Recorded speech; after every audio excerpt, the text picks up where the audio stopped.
మనం తినే భోజనం అంటే మన ప్లేట్లోకొచ్చే ఆహారానికి భూమికి మధ్య ఓ కనెక్షన్ ఉంటుందనెప్పుడైనా అనిపించిందా?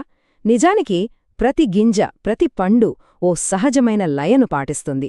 ఈరోజు మన భారతదేశ వ్యవసాయాన్ని నడిపించే ఆ అద్భుతమైన లయ గురించి తెలుసుకునే ప్రయత్నం చేద్దాం.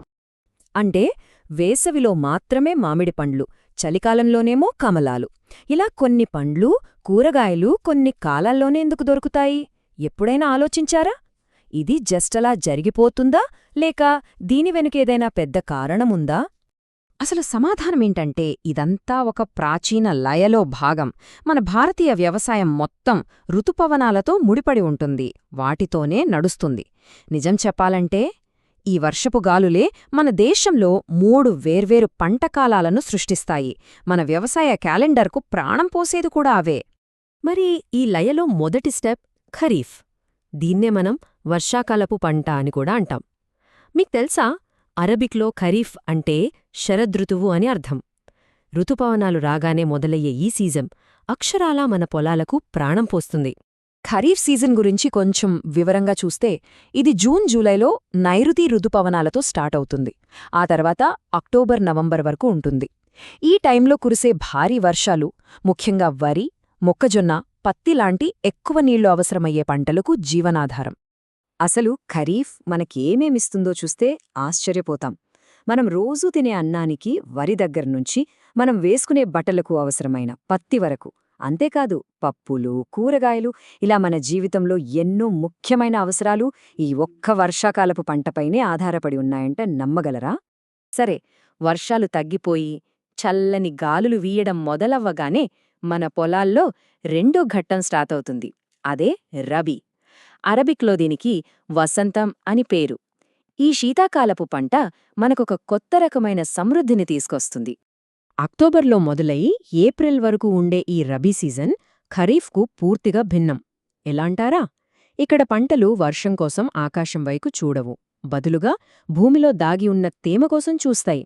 అందుకే తక్కువ నీటితో పెరిగే పంటలదే ఈ సీజన్లో హవా. ఇంకా ఆశ్చర్యకరమైన విషయమేంటంటే ఈ టైంలో ఎక్కువ వర్షం పడితే అది వరంగా కాకుండా శాపంగా మారే ప్రమాదం కూడా ఉంది. మరి రబీ మన కిచెన్ను ఎలా నింపుతుందో ఓసారి చూద్దామా?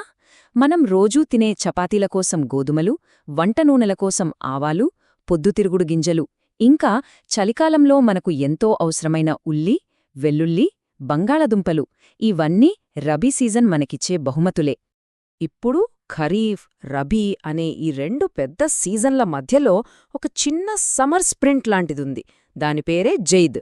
వెచ్చగా పొడిగా ఉండే వాతావరణాన్ని వాడుకుంటూ పంటలు చాలా వేగంగా పెరిగేందుకు ఇదొక చిన్న కాని చాలా కీలకమైన సమయం. అంటే రబీ పంట కోతలు పూర్తయ్యాక ఖరీఫ్ నాట్లు వేయడానికి ముందు ఆ గ్యాప్లో, అంటే మార్చి నుండి జూన్ మధ్యలో ఈ జైద్ సీజన్ వస్తుంది. ఈ కొన్ని నెలల సమయాన్ని మన రైతులు చాలా తెలివిగా వాడుకుంటారు. సీజనల్ పండ్లు, కూరగాయలే కాదు, పశువులకు అవసరమైన మేతను కూడా పండిస్తారు. మండుతున్న వేసవిలో మనకు చల్లదనాన్నిచ్చేవి ఈ జైద్ పంటలే.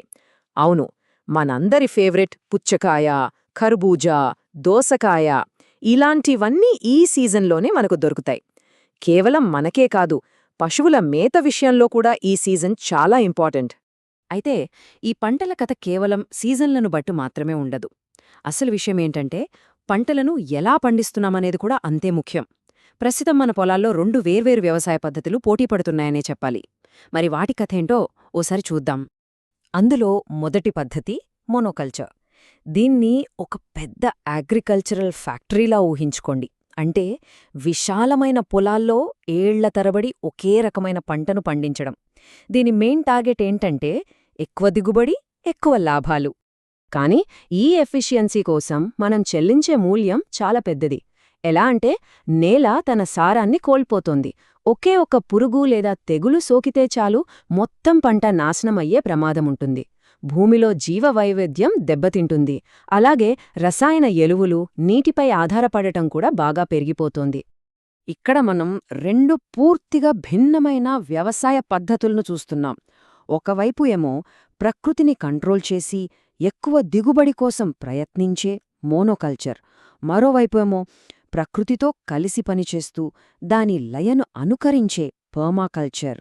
ఒకటి బయటి వనరులపై ఆధారపడితే ఇంకొకటి స్వయం సమృద్ధిని లక్ష్యంగా చేసుకుంటుంది. పర్మాకల్చర్ అనేది కేవలం ఒక పద్ధతి మాత్రమే కాదు, అదొక ఫిలాసఫీ. దీని వెనుక 3 సింపుల్ ప్రిన్సిపల్స్ ఉన్నాయి. భూమిని జాగ్రత్తగా చూసుకోవడం, మనుషులను గౌరవించడం, ఇంకా మన దగ్గరున్న వనరులను అందరికీ న్యాయంగా పంచడం.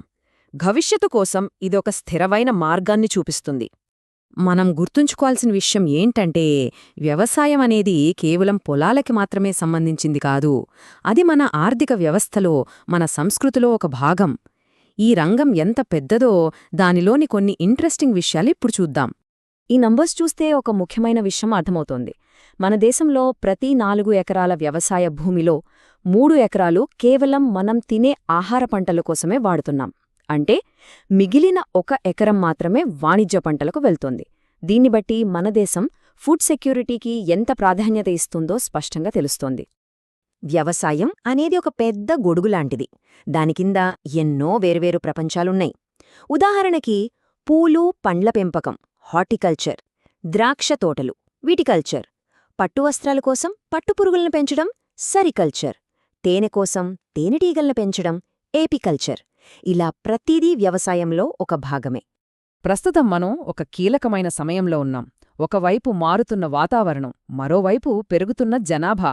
మరి ఈ సవాళ్లను ఎదుర్కోవడానికి రేపటి తరానికి ఎలాంటి వ్యవసాయం కావాలి?